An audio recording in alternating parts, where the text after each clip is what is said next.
This will be a quick video on how to access your class via the cell phone. So the first thing you want to do is download the Zoom app from the App Store. And once you have that downloaded, it'll look like the icon on the screen. You go ahead and open it. On this next screen, you'll want to click on Join a Meeting at the bottom. It will then prompt you to enter in the meeting ID, which will be emailed to you prior to your class beginning. This is also the chance to disable audio and video if you wish to continue without both of them. And once you go ahead and enter the ID, you can click on Join.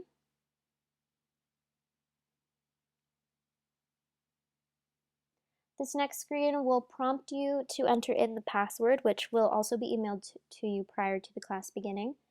And you'll enter in the password and click Continue.